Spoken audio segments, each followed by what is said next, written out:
All right, so what we have here is an unboxing video and setup of the QuickJack 7000 TL. Purchased this one through Home Depot. They seem to be having the cheapest price. I did check Amazon. It was like 50 bucks difference. And here's the pack that comes with it. Looks like they give you a bunch more material now with these newer ones. Thought that was kind of cool. I actually have that truck in a different color. They give you a safety warning, and they actually give you a zip tie to hang that on there. Not sure how that's supposed to go. Maybe it's supposed to go on the unit itself. I guess these are some amendments to go with this. Some new lifting points, automotive safety tips for these. So let's start by getting this small box opened up. These are each one of the rails, your left and your right. You can see they're labeled. In here should be our pump, our book, our cables, and everything else to go with that. So I'm gonna get this box moved out. We'll get this thing emptied. All right, a little bit of paperwork here on the top. Looks like we got some Legos. They don't quite go together, but we'll have 4 of these big rubber blocks.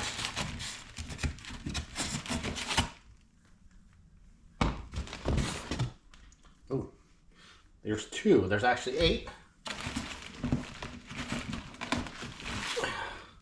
Some will be bigger, thicker, and some are thinner.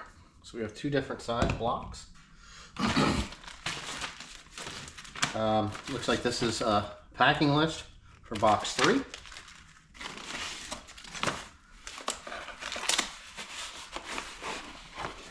Looks like we have all of our fittings. Environmental protection type thread sealant. Cool. Give you a big bottle of thread sealant.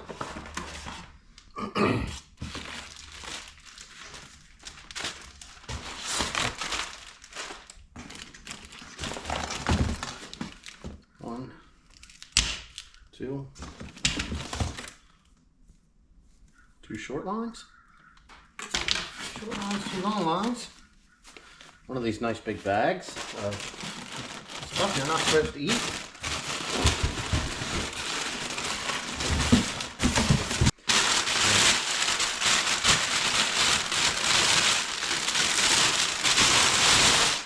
Probably better to cut these with a cutter than it is this knife, because then you don't risk cutting stuff for yourself. So let's get this apart.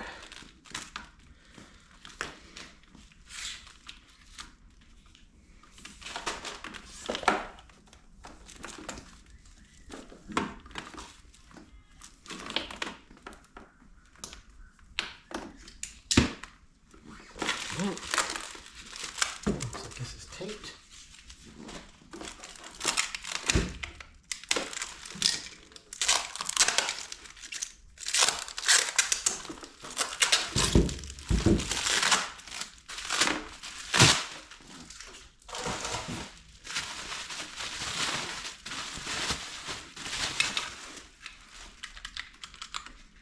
There's our assembly.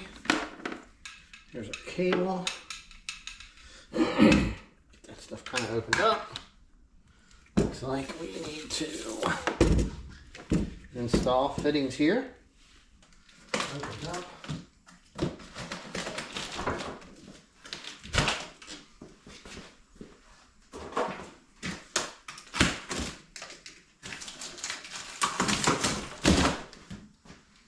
These don't exactly look like they should. Here.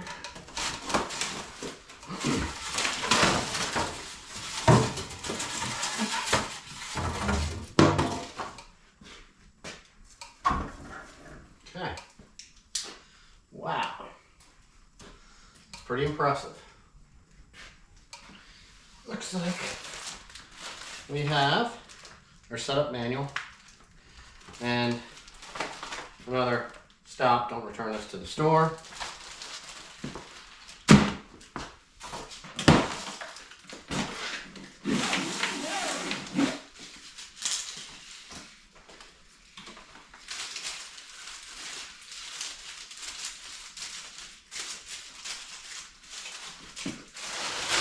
Okay, the one that we got, it should be the 7000 TL. Yep. Okay, so we got the 7000 TL. The manual covers everything. This was a revised revision. It was released in 2023. It's 2024 now. So, goes over everything that's in here. Lifting blocks, trays, different listing heights. So what we want is basically, you're supposed to look at this. Here's your, you want to take the short one. Basically it's telling you one will be installed in the elbow, and then one gets installed on the other side of the short cable.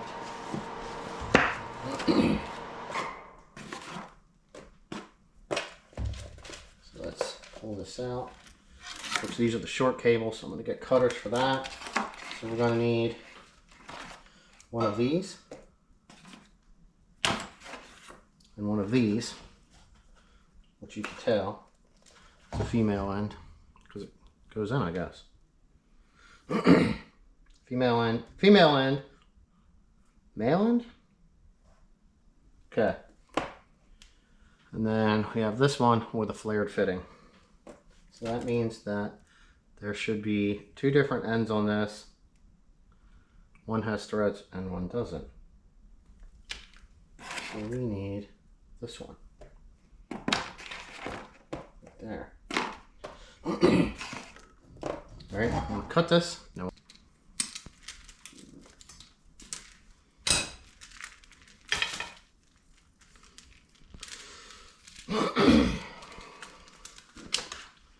Okay, so now with these, I'm going to recommend that you install this into the fitting first, the lower part, then install this.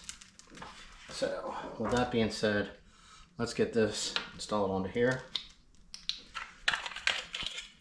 This is the thread tape I like to use. I got this at I think Home Depot.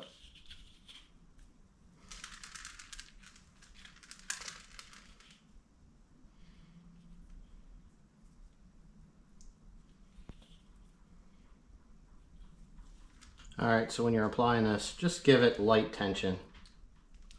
Just enough to push it down in. And like I said, always stay back from the end. You don't ever want to fold over because you can get, this will contaminate and get caught inside there. Okay, take this. Let's get it started.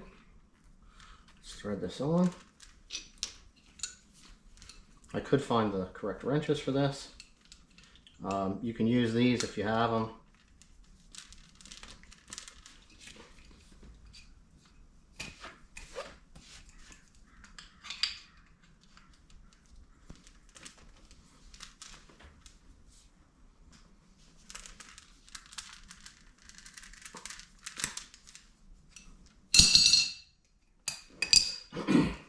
Okay, now that is basically, right now, that's basically what they want you to do in this step, which we're on page 18, step 5. Basically, install that there. This one says will be installed in hydraulic cylinder. They are just showing you that that's where it goes. Now, basically, they're telling you this so that if you are using the thread tape or their thread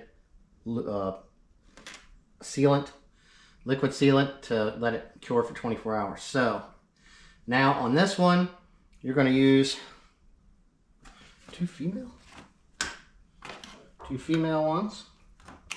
Right there, that's how they're female. If they're like that, that's male because it'll have threads. So you're going to take one of your long hoses.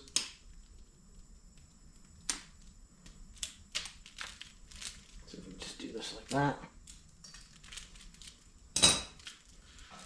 These are going to take some time.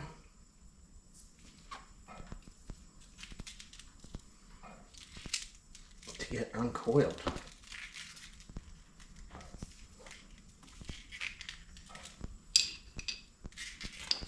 All right, you can kind of work them. All right, we got our cables assembled here for both. And our next thing will be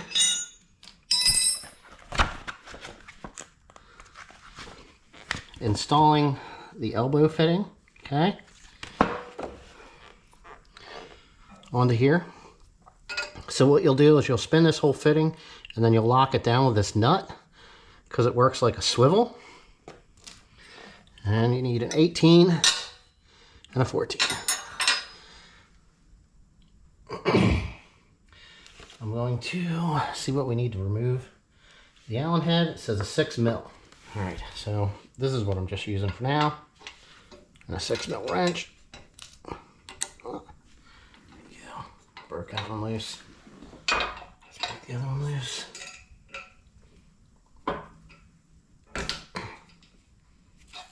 Okay. All right, we're gonna unscrew the plug. Looks like it's actually got a seal on there. Nope. It's just me. All right. Let's screw this in.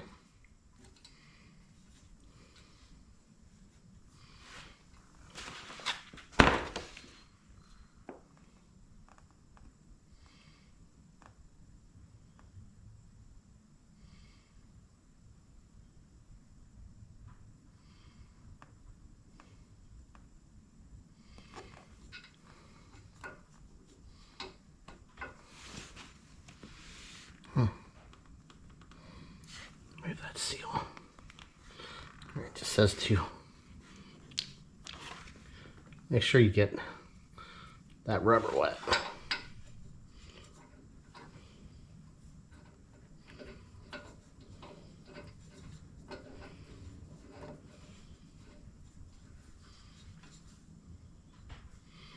So what I do here, from previous experience,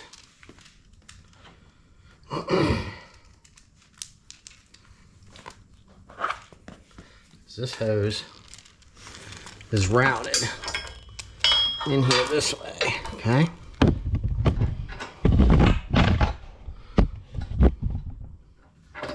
All right, so let's just get this started onto here, okay? All right, and if you can see, we're hitting here. So we only want to go about there. And then we'll take this to snug down against the seal. I have this wrench here also to help hold this right here.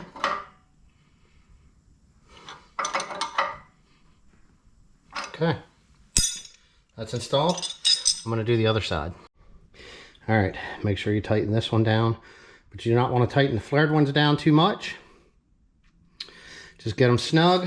You can always double check in case you have a leak later. Okay, so fitting, line, basically get everything set up. Now, this shows you, where are we at? Why didn't it show me?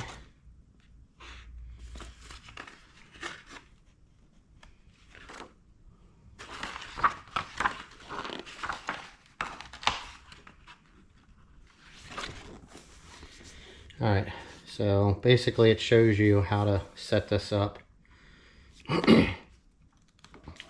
I always slide them out and then push them in.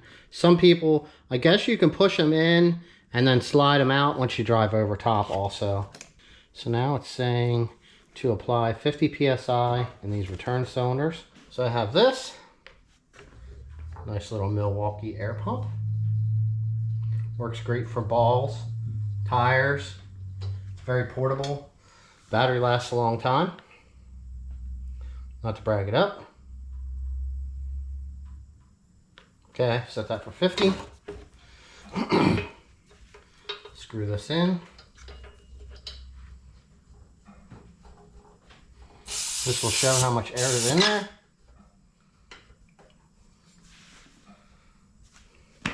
That one's got 54, so we don't need to do anything. All right, so our lift sides are ready to go. Next step in here is to install these quick disconnect fittings into the pump right here. All right, now that we have our air into our scissor pieces, we need to install this fitting into the pump. We're going to put a little bit of lube on our O-ring before we install these.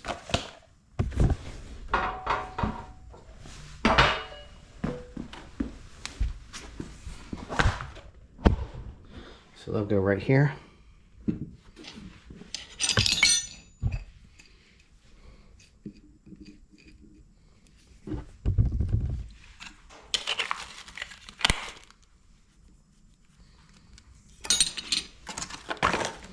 Looks like there's a little bit of fluid in here, which is going to work out perfect.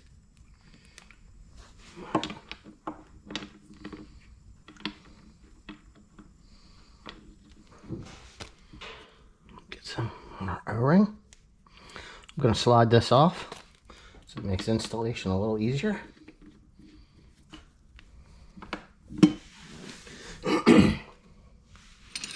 Let's get this sucker tightened down.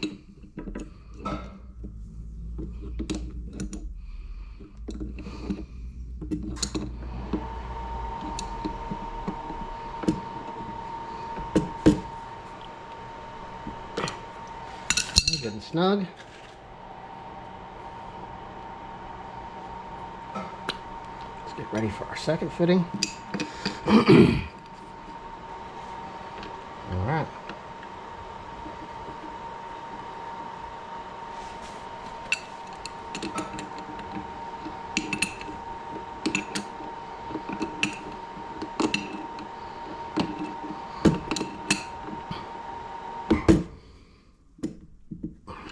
All right, that's finished. Now our next step will be to install our handle, which we've already done. Now they want me to fill the reservoir. Is this right here?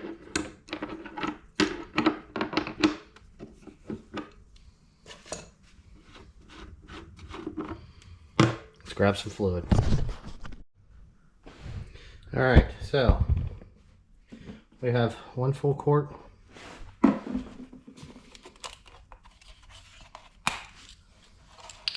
In here already, and doing pretty good here with no funnel.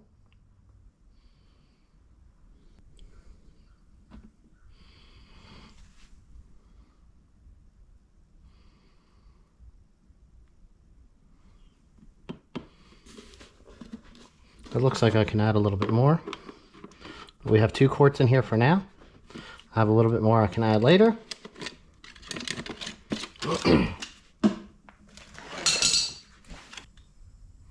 Okay.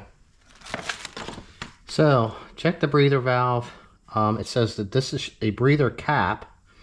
It is shipped tight so nothing can come in. Breather valve comes factory tight and you must loosen it before using the power unit. So what I'm assuming is there's a ball valve in here on both sides to let air in and out. And then you just have to loosen this Allen head right there just a little bit. So we're going to do that. Okay, so the next step is actually hooking the lines up to the power unit to your lift jacks. So if you're just looking at this, which it doesn't really say A or B, even though it says it here, looks like A is going to be the left, and the bottom one is going to be the right, which is B. So we're going to get those hooked up Then we're going to plug in the jack. Depending on where you're at, you're going to need this. But we're in America, so we get 110 volt. We'll hook up everything here. This talks about bleeding out the cylinders, okay? It shows you where your cylinders are, where your bleed screws are here on the bottom, which will be an Allen wrench for those. While I'm doing this, there is all these little dots. I'm pretty sure it shows you. There's these open holes all the way through here, which should have a shot of sprayable lubricant. So we're going to get that. Frames may raise while performing this. Never raise frames above 6 inches without weight on them. So we need a 3/16 hex key to bleed these out. Okay. So if you go to the next if you go to the next page, it shows you putting them on there. Place rags by the bleeder screws. You want to loosen this screw. Connect power to the unit. Relieve. Basically, looks like they want you to control and push and hold the up button. Air will then mix and hydraulic cylinder. Basically, it's like pumping and bleeding. So when you hold up, it's going to force fluid out. That fluid is going to go through the hoses that have no fluid, and then it's going to come out here. They will start to go up, and then you want to release. Then you want to close both of the bleed screws. This is kind of hard to do by yourself, but let's see what happens here. Let's get our hoses hooked up. One, plug in our power unit, grab an Allen wrench, and start bleeding out these lines.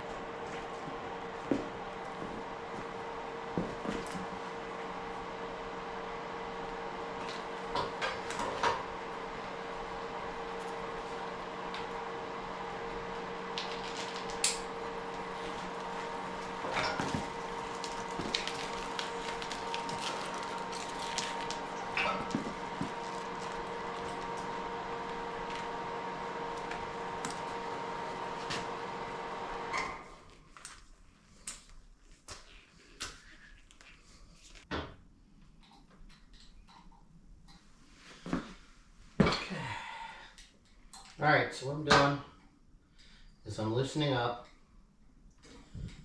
the bleeder screw.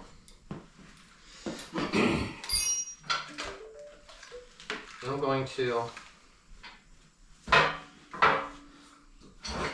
press or up.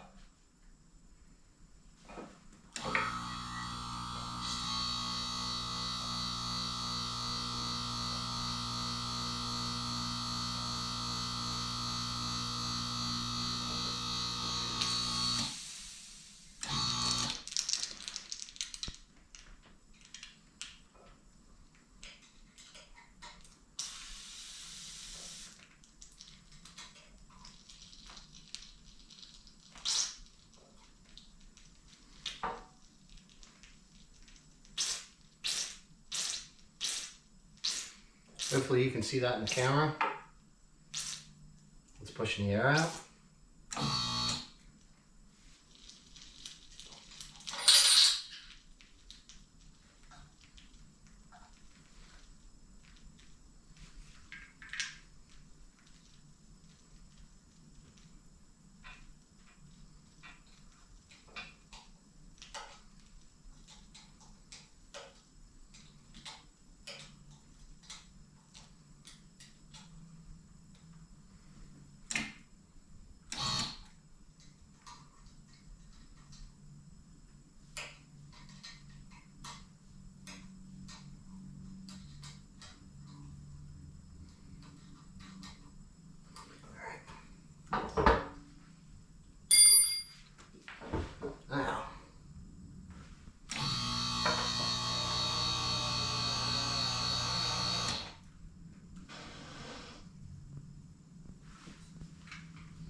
All right, pretty much that's the bleeding procedure.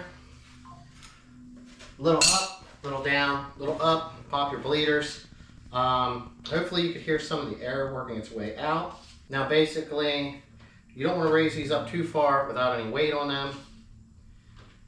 If you look over the rest of the manual, it seems to go through stuff pretty good. But that is your assembly that is required for this. You also, just so you can see, when you have these rubber blocks, you'll put them here and here in the front and the back. There is two different heights. Okay. I assume that they made these like this so that they could be stacked like that. Now on my older ones, I've actually taken these and laid them sideways, upside down, whatever seems to work as far as that goes. Now, one more thing. It does look like there is some lube in here already on these pivot points. I just used Thrust, WD-40, something that seemed like it was an oil. This says it's a penetrating oil, but it is a lubricant. So even underneath severe conditions, this seems to work for that. Now, since we have this assembled, that's pretty much going to finish out this video. I did also order the optional supports for these. If you're going to be using, I don't know, like a truck or an SUV, depending on where the lift points are. Okay, so we have all four of these. These will sit in here like this. Okay, so depending on what height you need, you can put it like that, or you can put it like this, and it'll bring it up closer to the vehicle to be able to lift off of this point right here in the jack. So I thought that this was a worthy expense and an upgrade, so that we have these new lift points right here to use. These things ain't light. So install or unbox an assembly of the Quick Jack. What is the number again? 7000 TL is what it is, guys. Can't wait to use this thing, put a car up on it.